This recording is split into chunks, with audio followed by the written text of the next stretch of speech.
Selamat siang Bu, saya merasa bingung akhir-akhir ini Bu.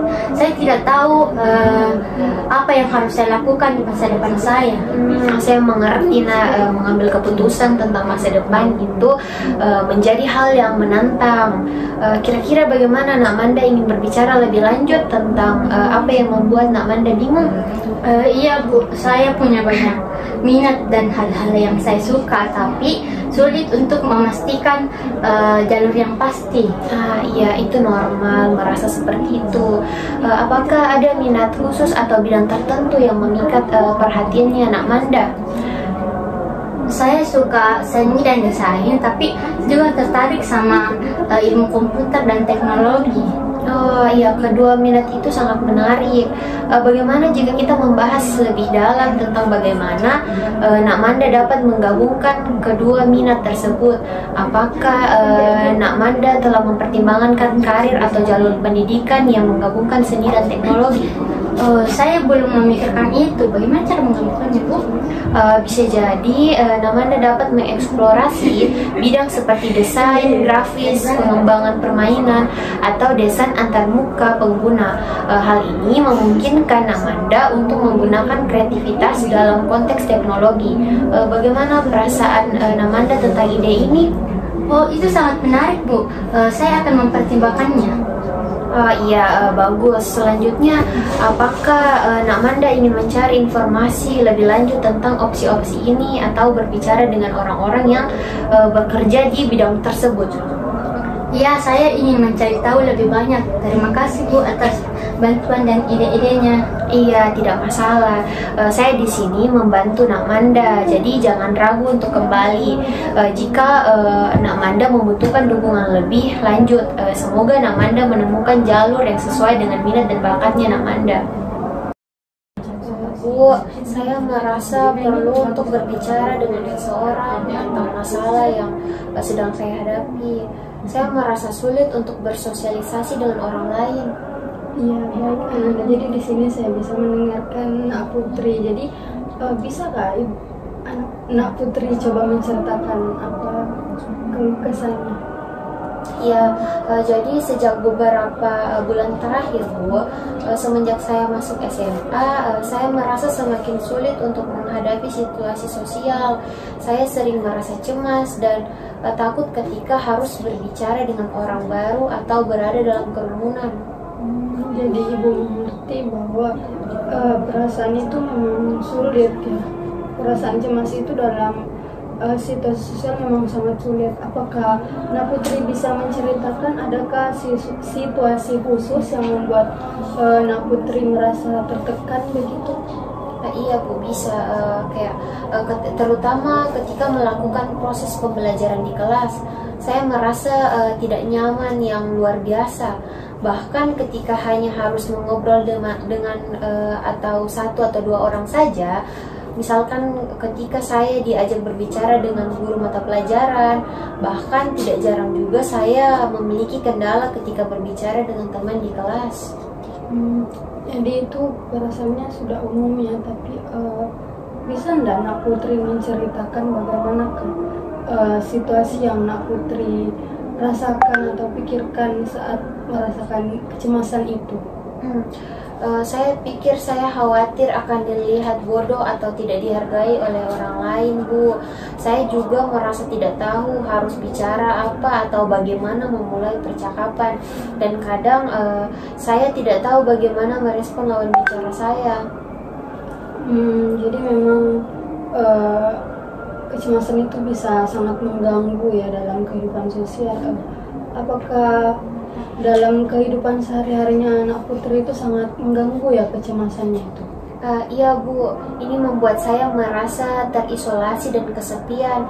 Saya juga menginginkan interaksi sosial yang bermakna, tetapi takut untuk mengambil langkah pertama.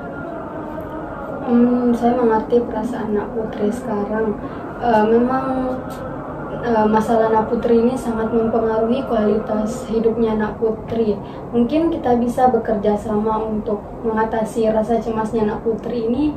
Bagaimana menurutnya Nak Putri?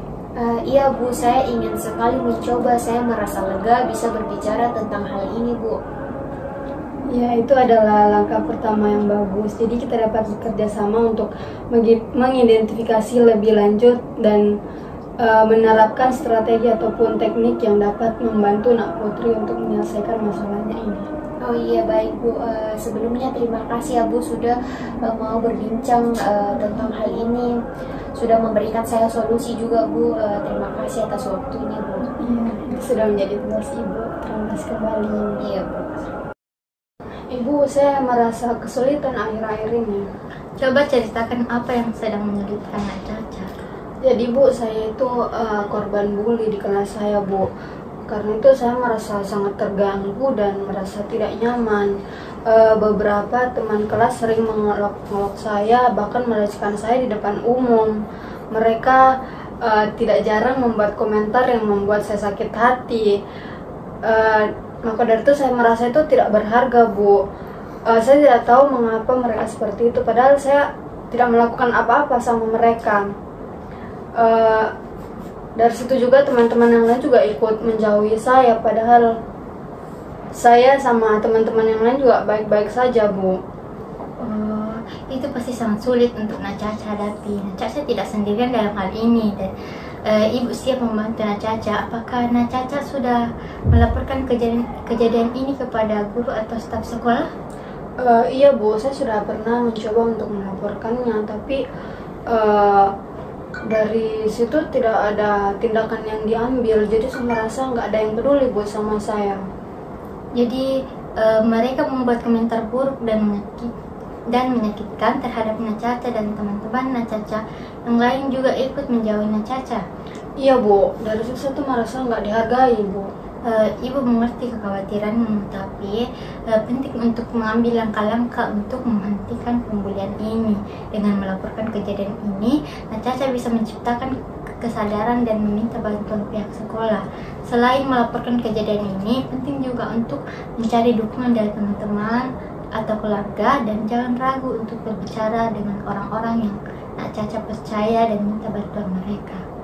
Iya Bu, terima kasih atas sarannya Bu. Saya akan mengikuti langkah-langkah yang Ibu sudah sarankan demi terselesaikannya masalah saya Bu. Terima kasih Bu.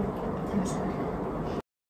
Berdasarkan hasil pengamatan saya sebagai observer, saya melihat konselor sudah memenuhi teknik-teknik keterampilan eksplorasi masalah, seperti memberikan respon terhadap pernyataan konseli, memfasilitasi konseli untuk mengeksplorasi isi pembicaraan, merespon perasaan, pengalaman yang diungkapkan melalui pengalaman konseli, dan lain sebagainya. Itu sudah menunjukkan keterampilan eksplorasi masalah.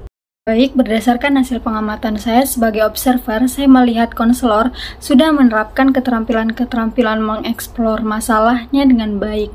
Tapi menurut saya masih ada beberapa keterampilan yang kurang, yaitu belum secara baik merespon perasaan permukaan yang diungkapkan oleh konseli dan belum merespon perasaan terselubung di balik pernyataan konseli. Saya melihat konselor masih kurang merespon baik terhadap konseli. Berdasarkan pengamatan yang saya lakukan ketika saya menjadi seorang konselor, saya melihat bahwa saya sudah memenuhi keterampilan eksplorasi masalah dengan baik. Misalnya saya mampu secara tepat merespon urutan peristiwa yang diungkapkan konseli, dapat memfasilitasi pengeksploran isu-isu kunci dengan baik. Saya juga sangat efektif dalam membaca dan merespon perasaan yang terselubung di balik pernyataan konseli dan menciptakan ruang yang aman untuk lebih mendalaminya. Saya juga memberikan pendekatan terhadap merespon perasaan yang diungkapkan melalui pikiran konseli, memperkuat rasa pemahaman dan kepercayaan. Saya juga mampu memberikan respon yang penuh perhatian terhadap pikiran konseli, membantu konseli merasa didengar dan dipahami. Saya juga sebagai konselor mampu dalam merespon argumentasi logis dan tidak logis konseli, memberikan ruangan bagi diskusi yang mendalam dan reflektif.